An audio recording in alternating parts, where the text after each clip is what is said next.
Welcome to Let's Talk Kenmore, a lighthearted podcast aimed at connecting citizens to their local government and demystifying the role of government in the city of Kenmore. I am your host, Amber Clifton. Today, I had the pleasure of speaking with Debbie Bent, our Community Development Director, and Todd Hall, our Principal Planner, about missing middle housing in the city of Kenmore. Please enjoy this installment of Let's Talk Kenmore. Hi, welcome to Let's Talk Kenmore. I have the pleasure of being joined today by Debbie Bent and Todd Hall from Community Development, and they are going to educate me today about middle housing in the city of Kenmore. Welcome to the show, Debbie and Todd. Thanks for coming. Thanks, Amber. Thanks, Amber. So, Debbie, let's start with you. What is middle housing specifically for those of us who have never heard this term? Oh, yes, it does sound a little odd. So middle housing is refers to a range of housing structures, and it's that range between a single family structure and an apartment building.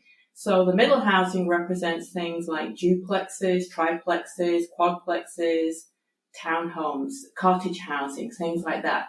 So it's the kind of housing which you typically don't see right now in single family neighborhoods. It was sort of a very popular kind of housing, pre-World War II. It provides, that smaller options for housing choice that we don't see right now. So that's another reason is why Kenmore is going to be looking at this, because that type of housing provides more choice. And as it's typically smaller in size, it's often more affordable than your typical single family home, but it provides the opportunity for home ownership. So that's, some of the reasons that, that middle housing, that is really, it's really a housing type between a single family and an apartment structure. What was the post-World War II housing market? What caused middle housing to go away, and what was sort of the catalyst for bringing it back? Yeah, so as Debbie kind of mentioned, these middle housing types were really developed pre-mid 20th century. So basically anything from, the 1800s up till probably mid 20th century, America was really developed with all kinds of different types of housing. And then once the war ended, World War II ended, this was a time that, soldiers came home from the war. They were looking to start families, and there was this really huge demand for starter homes. And so these new single family homes were built on, the farmlands on the outskirts of cities, and these are also known as greenfields in our urban planning speak. And they expanded outwards from these urban cities to the rural and semi-rural areas, and they were zoned exclusively for single-family zones. This is what was called exclusionary zoning trend, which was created and then is today what we know as the suburbs. So it was basically taking different zones of things and saying, okay, industrial is going to be here, and you're going to have single family zones over here and commercial here. So you're basically just breaking it up. Whereas before, everything was all together. You had different housing types, you had different mix of uses. And so essentially this really continued for several decades, and it still does today to some degree, but it really took off in that mid 1950s. And then really in the 70s and 80s, there was a huge influx of migration to the Sunbelt states, particularly, Arizona, Texas, Florida, for retirees. But in the case of the Pacific Northwest, in particular Puget Sound, there was a lot of migration in the early 1980s. And then that's when these suburban cities, particularly around Seattle, really took off. And then you saw a lot of detached single-family suburban homes on really large lots that were built all around King County, Snohomish County, and Pierce County. And then what happened is, in the 1980s, state legislatures really started to look back at, okay, what's happening? We're seeing this uncoordinated and unplanned growth that's just really sprouting up all over the region. And so in 1990, there was this new law that was passed called the Growth Management Act. And that's really what started the foundation of requiring planned growth. And it really looked at protecting our agricultural forest areas, natural resources. And it really started to really think about comprehensive planning. And that's, really what our department is focused on, community development, is comprehensive planning. And how do we really think strategically about planning out? And so there's these 14 goals, really on a variety of things, but one of those is how do we focus development in urban areas, reducing sprawl, protecting the environments, but while also protecting property rights. So basically this GMA and then the urban growth area, which is a defined line, that helps to control growth. But the issue with that is it's created some unintended consequences. And so this has created a housing affordability and availability issue. And so that kind of leads where we are today, which is middle housing being introduced into our discussion. And how do we help with this housing crisis that's really prevalent around the state and the country, but really significantly around the Puget Sound area? It really is. One of the things I think I read, correct me if I'm wrong, that was really interesting was sort of the average size home that like a family of four needed back then versus the average size home now is like practically triple the size as far as square footage. Like, what do you think is that just people over consuming and having stuff? Like, what do you think caused that? And how do we kind of re-steer such a huge ship? Well, that's I mean, that is an excellent question. You are correct. The housing footprint has increased. And I think that's sort of the push for some of these housing choices, because those large house footprints are, by nature of the size, very expensive. And you can kind of see that in the current housing market. So those smaller footprints would offer more choice, whether it's for, seniors downsizing or first-time home buyers, or allowing people to, downsize and be able to stay in their neighborhoods. So I think there is definitely a demand for a different kind of housing choice to meet those different generational needs that you see. I agree. Thank you. So you had mentioned that there's like new legislative requirements. What specifically are those? Yes. The state legislation passed 2 key bills in 2023. And this was sort of a direct reaction to the national housing crisis that we're facing and, the regional housing crisis, as Todd mentioned. And so I think the legislature said, that there isn't enough. Typically, land use regulations are left to sort of local governments. But I think the state felt, because of the severity of the crisis, that they felt they needed to step in and provide sort of direction on what local governments needed to do. So there were 2 bills passed in 2023. House Bill 1110 was directly related to middle housing, and House Bill 1337 was for accessory dwelling units. The state legislation sort of put in some prescriptive measures now that the cities that this applies to have to comply with. And they have to be completed by June of 2025. Wow. So Todd and I are working diligently this year to try and get those new regulations in place. So let me talk a little bit about the Middle Housing Bill. So the Middle Housing Bill kind of was categorized compliance into 3 tiers based on population. And Kenmore is currently in tier 3, which is just under 25,000, but our population is almost ready to kind of get over that 25,000 number. Mm-hmm. So let's kind of take a think about what we would need to do for that.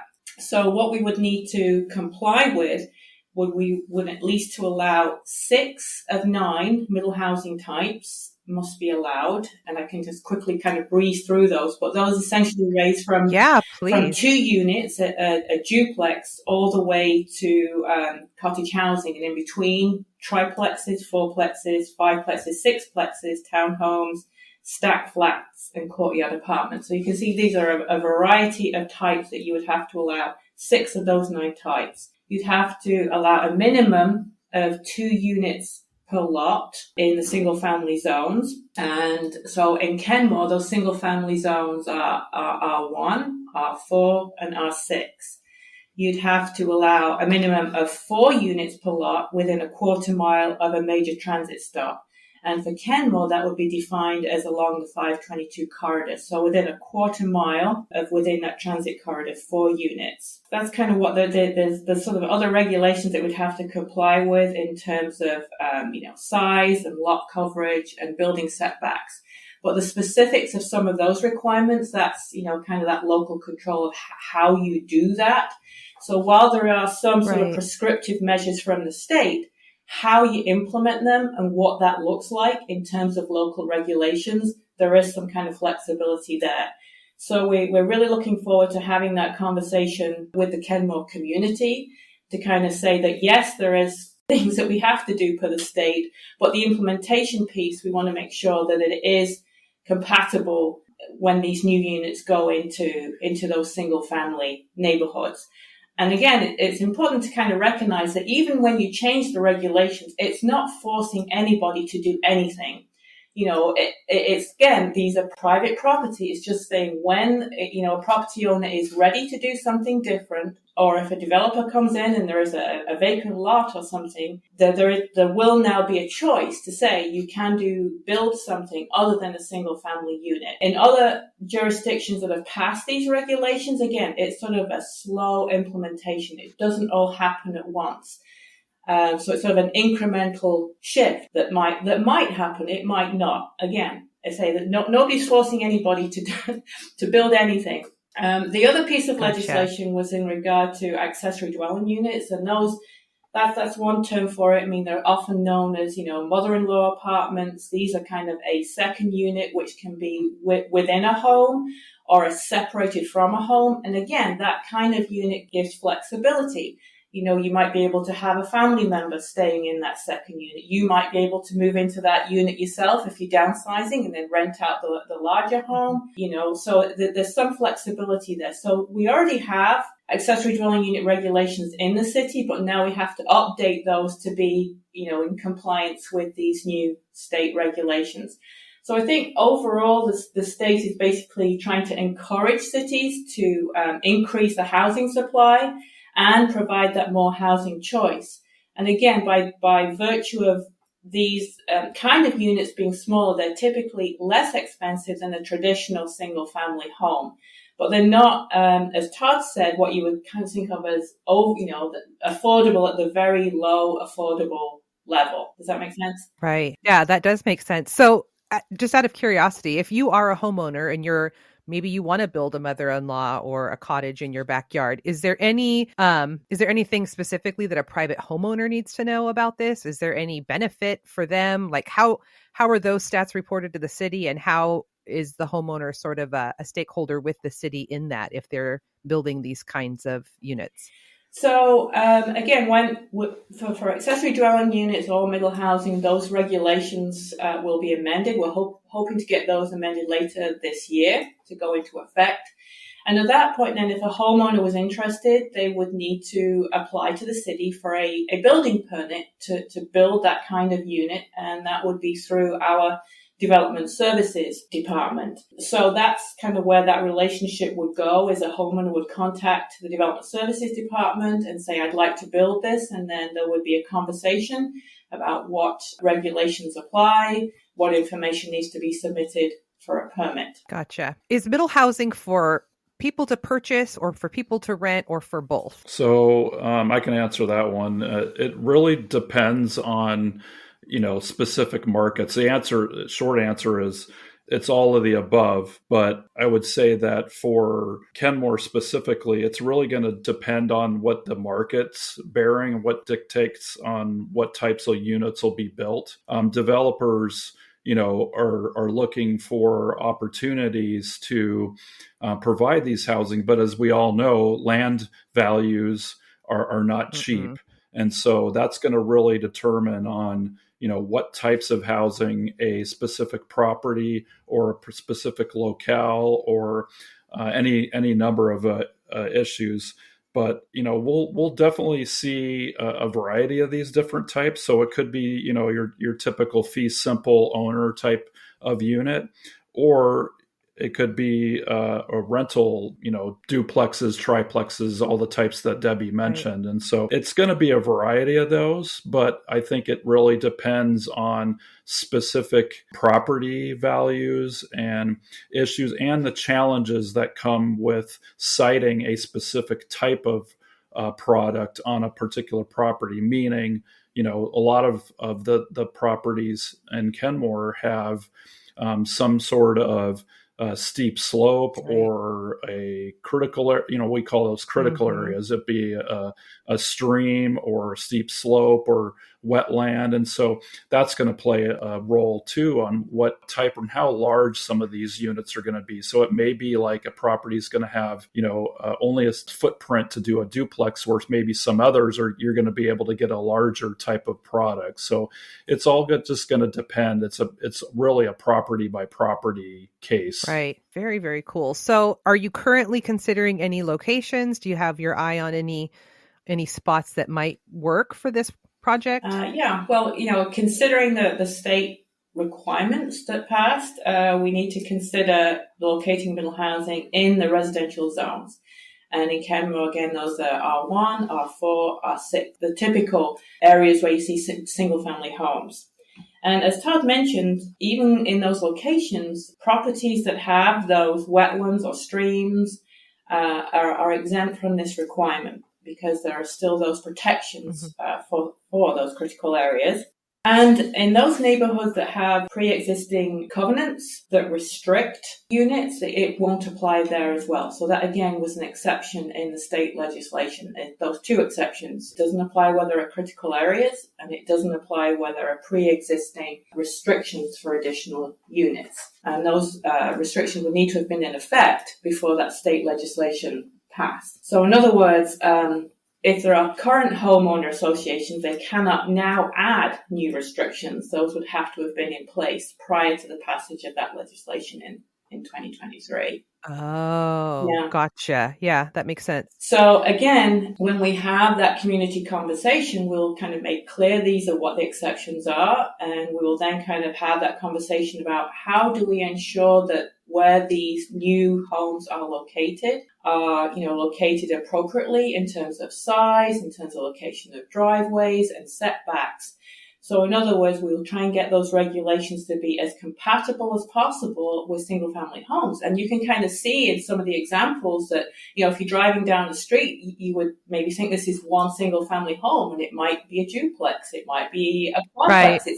It's hard to tell, and I think that's the point, is that, these units should be compatible with existing homes. Yeah, that's a very good point. I get that. So this might be a redundant question, but what sort of dwellings would the city have built then? Yeah, I mean, like I mentioned in the previous question, it really just depends on a property by property, and also what the market will bear. So meaning, what's the demand for specific units in Kenmore? We have neighbors, neighboring cities like Bothell or say Kirkland, that's going to have a different type of product built based on their land availability and their demand and their market need, whereas Kenmore might have a completely different or similar type of need. So it really just depends on what types of units the developer can accommodate for, and also what our local market will bear. There's also, as Debbie mentioned, there's a lot of pockets where there's critical areas, and so we might have to say, okay, in this particular area of the city, there could be a type, whereas you might see higher 5-plexes and 6-plexes, but then in others, you're only going to have some small infill development, meaning like these smaller duplexes or little cottage units, right. Or a property owner might have like an ADU that they could put in the back of their property. Mm-hmm. So, and then I'll also mention too, we're going to be having a lot of opportunities over the spring and summer for engagement. And so we want to hear from our community, which of these 9 types of middle housing that the community really wants, because it is about, local preference too. So as we mentioned, you have to provide for 6 of the 9 types, but we also want to hear from our community and what is the types that they're looking for. Maybe some of these are not appropriate for Kenmore.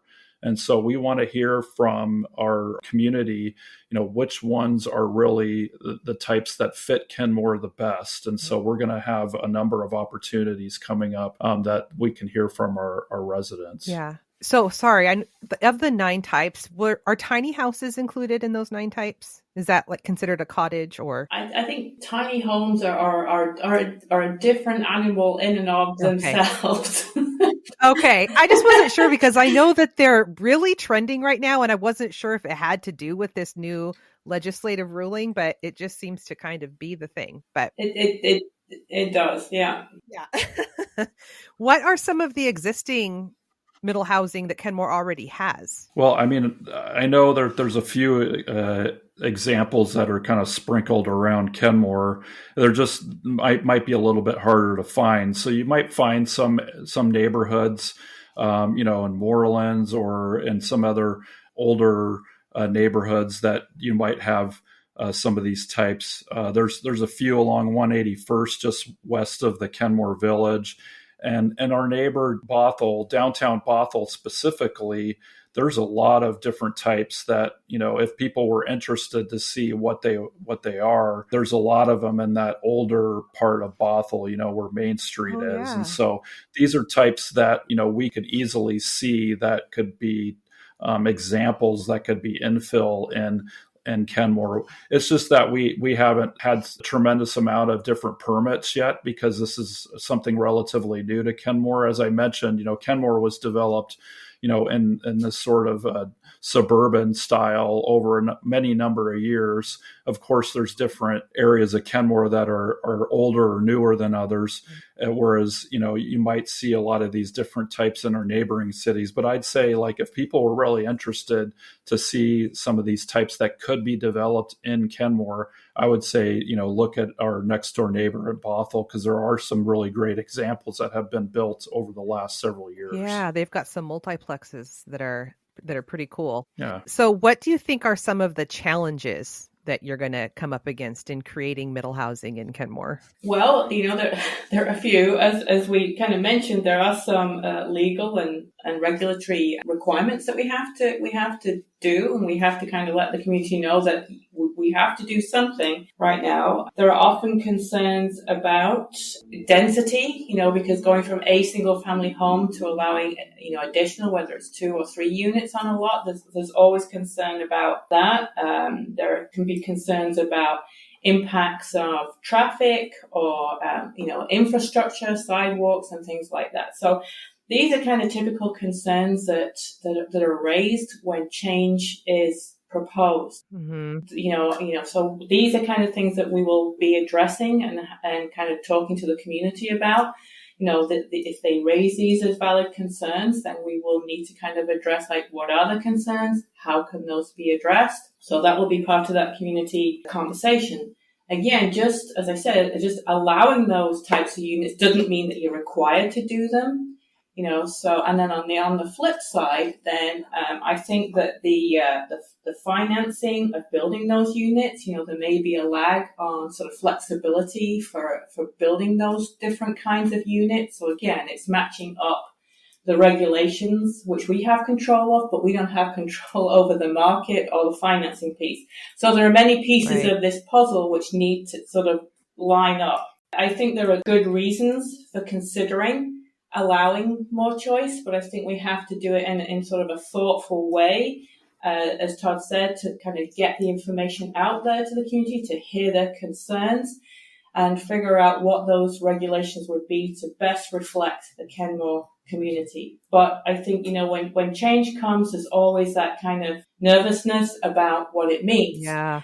And I think people say, well, you're going to put this kind of housing in my neighborhood and it's going to be renters. And then there's a heightened concern, and my response is always, well, I think if you ask anybody in their lifespan, have you ever rented a unit? Probably, whether you were a student or, is your first independent living, I'm sure there was. Right. So I think that's sort of a fear. But if you kind of look at it as from your own personal experience, I mean, I think this, maybe that's a way to sort of take out that fear a little bit, is kind of trying to bring it down to the personal level and what that means in terms of serving the needs of the community and the actual people who either currently live here and want to stay here, or opening up to say people who want to come to this community for all the good reasons why we like to live and work in Kenmore. Gosh, that was so well said. You're so right.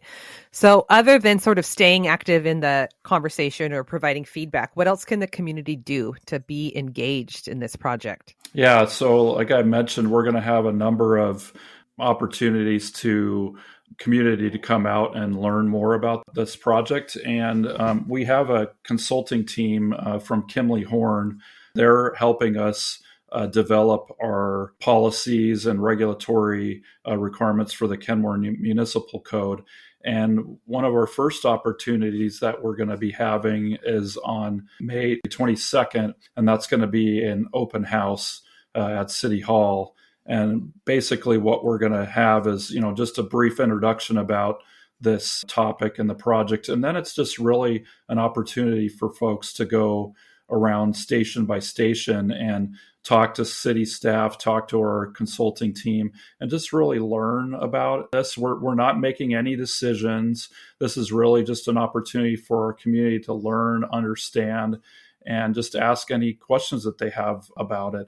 And we're also going to be at 3 separate farmers markets. These farmers markets, as the community may or may not know, these are held beginning of June out on 181st, just right outside the town square and the hangar. This Wednesday afternoons, 3 to 7 p.m. And we're going to have, city staff may have our one of our consultants there as well. That'll just be able to answer questions. We'll have some, maybe some takeaway information and that, but it's just another opportunity for people to engage with us and ask any number of questions that they might have. And then we also have a web page that's currently under development. There's some information that was from phase 1 of this project. So Debbie and staff worked on this project with a lot of engagement and outreach to the community in phase 1. We're calling this phase 2 because this is kind of the part where the rubber meets the road and we have to start developing the policies and the regulations to be adopted per state law. So we're planning on also having a survey that's going to be sent out for community. So this will basically be an opportunity to be like, maybe a visual preference survey. What are the types that you like? There might be a few other questions in there about middle housing. So it's just really to try to gauge on the community's interest in specific types or maybe some of their concerns about these.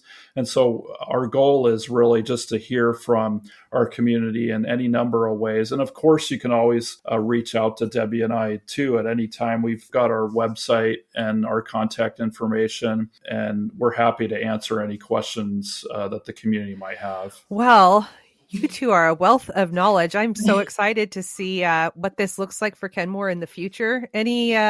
Any last minute thoughts on middle housing for the folks of Kenmore? I think we covered it all, Amber, and I really appreciate this opportunity. And I would say, yes, we really want to hear from the community. And our job as planners is to receive that feedback and figure out the best path forward for the community. So we're here to hear all your questions and comments, and we really encourage that engagement this year. Wonderful. Yeah, and one last note from me, as I failed to mention, is that a lot of the engagement will happen over the spring and the summer, and then we also have opportunities for the community to participate in the planning commission meetings. Oh yeah, those will be noted as well when they come up. Those will probably be later this summer. And then, of course, final action needs to be taken on our policies for the comprehensive plan by the end of this year by City Council, and community can engage with that. Regulations for this, as Debbie mentioned, aren't due until June, but cross our fingers, we're hoping to get these all wrapped up at the end of the year, but time will tell. We'll be able to see on, what the community's concerns and interests are on these.